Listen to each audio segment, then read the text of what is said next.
Fala galera, tudo bem com vocês? Na aula da semana vamos trabalhar com o item da apostila de número 3, a atividade 21, que é o item categorias de mundo.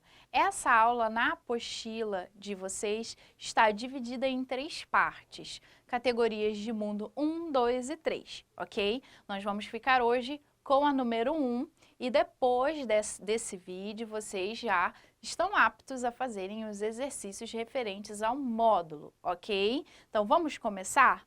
O que seria categorias de mundo? Nada mais é do que a ideia relativa a uma questão de linguagens que envolve uma interpretação um pouco mais apurada em alguns elementos. Então, vamos lá. Quando nós lemos uma questão de interpretação, às vezes nós temos uma falsa percepção que é só interpretar, sabe? Sabe aquela frase, né, que eu ouço muito? Essa questão é só de interpretação. Não é bem assim.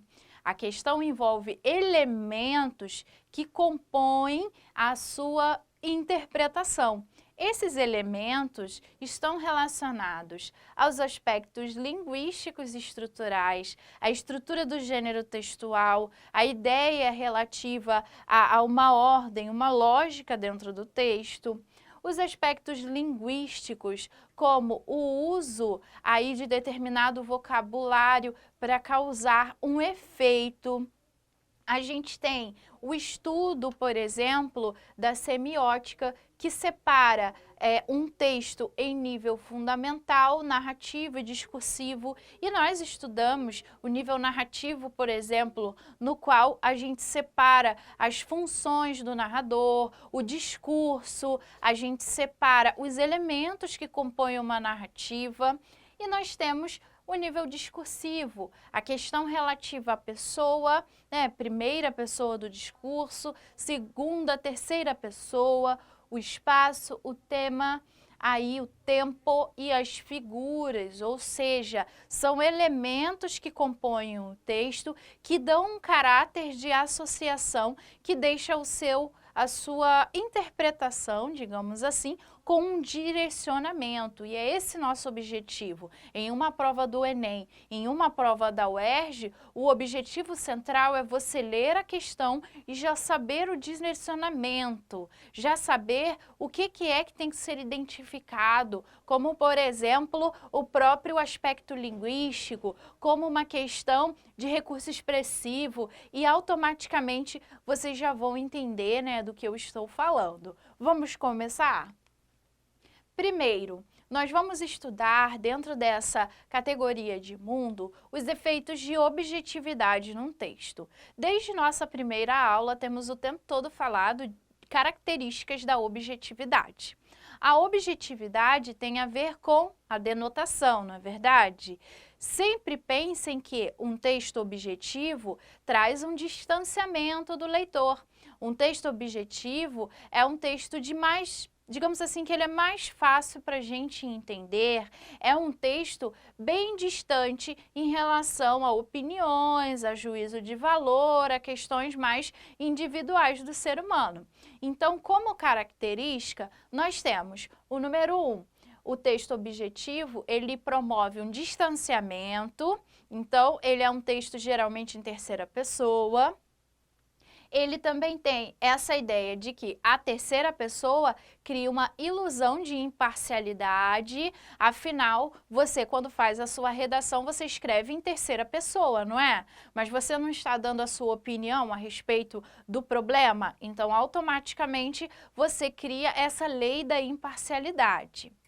Número 3, nós temos como efeitos de objetividade o emprego da denotação, o emprego da partícula ser, a função referencial e a ausência de juízos de valor. Então, o que a gente vai ver? A gente vai ver o seguinte: primeiro, quando você tem uma questão, você vai identificar se aquele texto tem uma vertente objetiva ou subjetiva.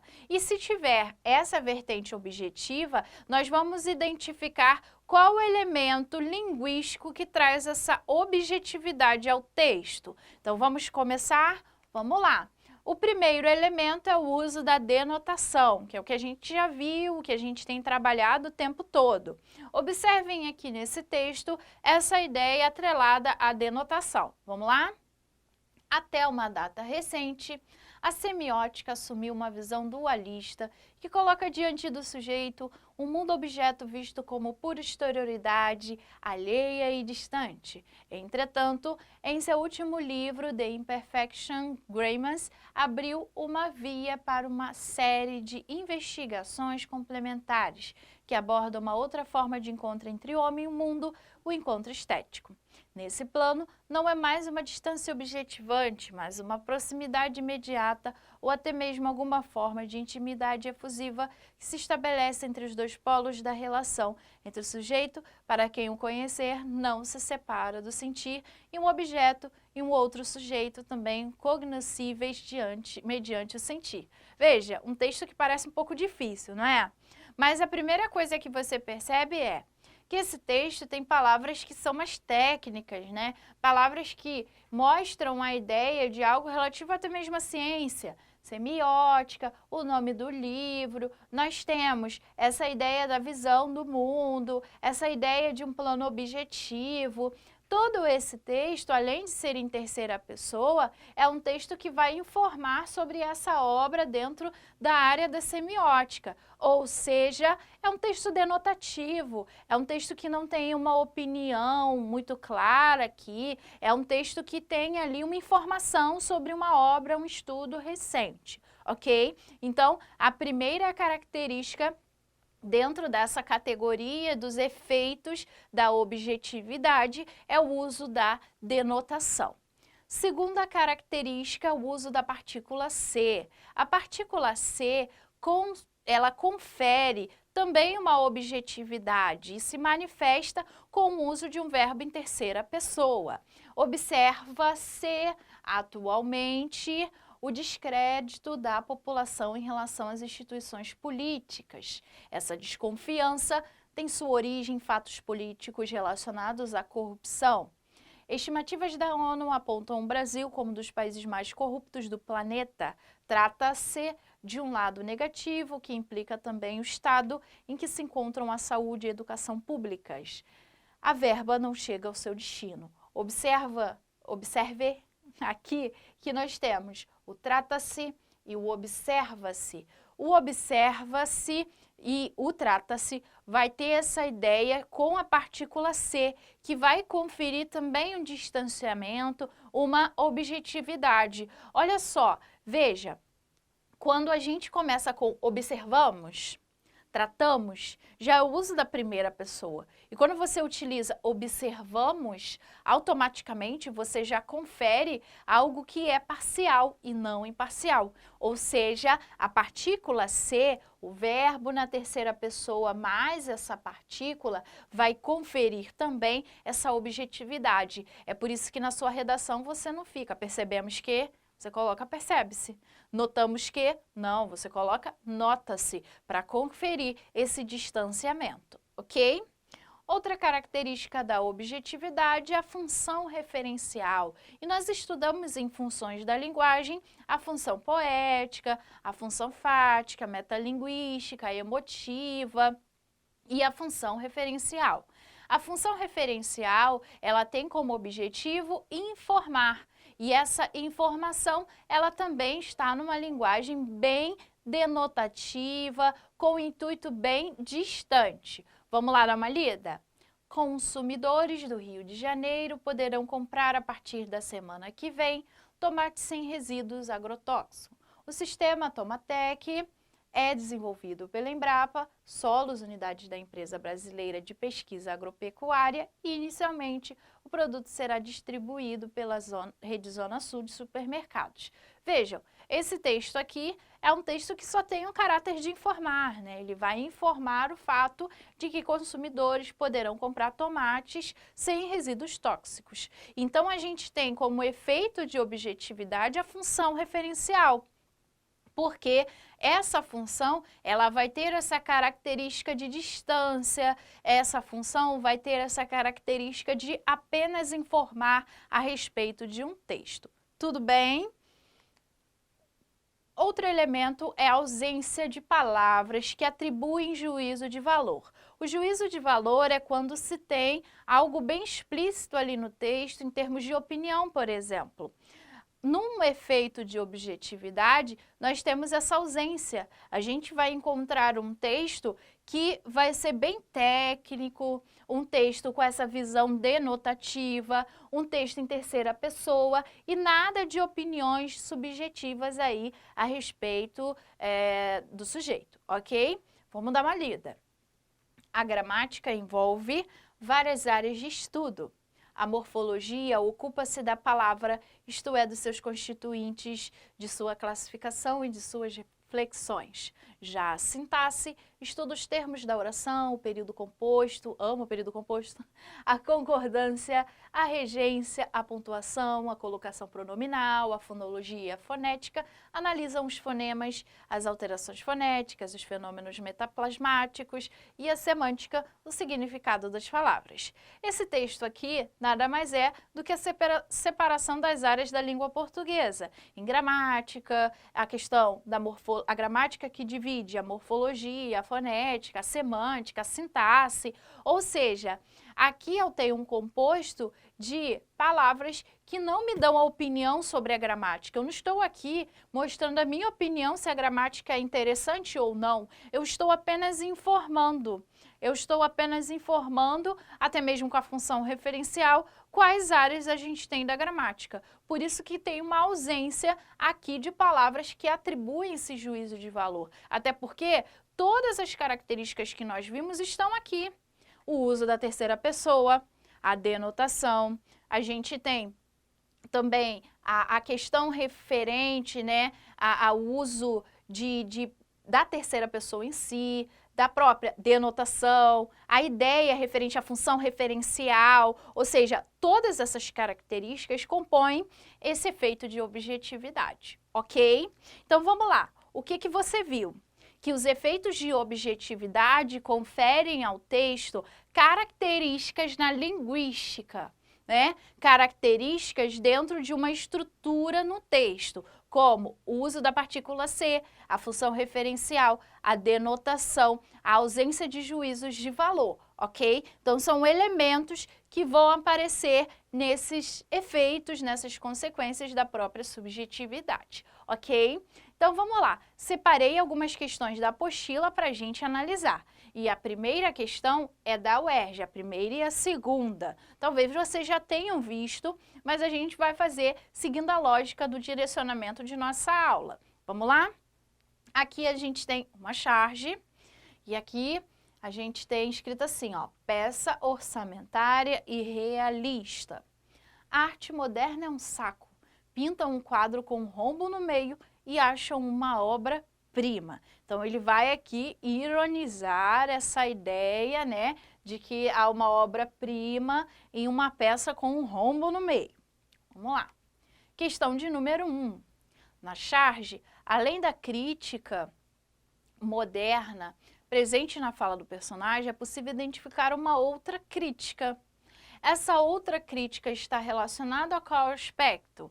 Moral, estético, econômico ou acadêmico. Então vejam bem ali, se essa ideia se dá, né, com o fato de ter um rombo no meio, automaticamente a opinião dele está relacionada a uma questão econômica. Então ele diz, poxa, qualquer coisa é uma peça que é realista, é uma peça que é uma arte moderna, se tem um rombo no meio. Ou seja, a crítica aqui está relacionada ao valor econômico. Agora vamos para a questão que envolve essa ideia do distanciamento. Ao formular sua crítica, o personagem demonstra certo distanciamento em relação à arte moderna, uma marca linguística que expressa esse distanciamento. Vamos lá, agora sim estamos falando da nossa matéria em si. Deixa eu voltar. Vamos lá. Qual é a marca linguística que ele vai atribuir a um distanciamento? Vamos ler novamente? A arte moderna é um saco. Pintam um quadro com um rombo no meio e acham uma obra-prima. Vamos lá. qual é aí o distanciamento? Se ele está falando de distanciamento, ele está falando de quê? Do uso da terceira pessoa, da frase declarativa, das reticências ao final ou da descrição do objeto. E aí, gente, nós aprendemos que nós temos o uso da terceira pessoa, porque ele fala diretamente, aí eu vou voltar. A arte moderna é um saco. Pintam, olha aí a terceira pessoa, pintam um quadro com um rombo no meio e acham uma obra-prima. Ou seja, eles, a gente tem o uso da terceira pessoa que confere esse distanciamento que nós estamos falando, ok? Vamos lá. Próxima questão. A gente tem uma questão aqui do Enem, ok? Vamos ler primeiro o enunciado para depois ler o texto. Vamos lá. O assunto tratado no fragmento é relativo à língua portuguesa e foi publicado em uma revista destinada a professores. Entre as características próprias desse tipo de texto, identificam-se as marcas linguísticas próprias do uso.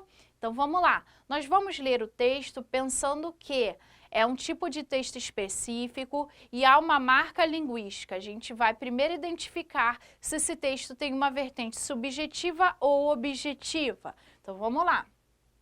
Vou voltar aqui. Por que pronunciamos muitas palavras de um jeito diferente da escrita?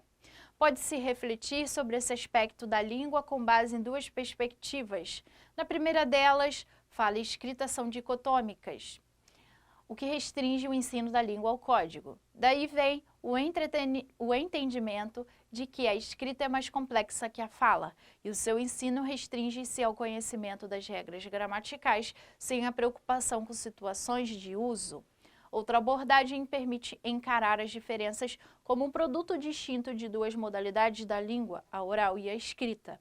A questão é que nem sempre nos damos conta disso. Então, o primeiro elemento que você vai ver, ele está, vem aqui de um artigo de uma revista. É algo importante também pensar que está em terceira pessoa. É importante pensar que há uma vertente denotativa, não é? É uma denotação, né? Esse texto ele vai apresentar tópicos característicos relativos a uma questão linguística. Então, vamos lá.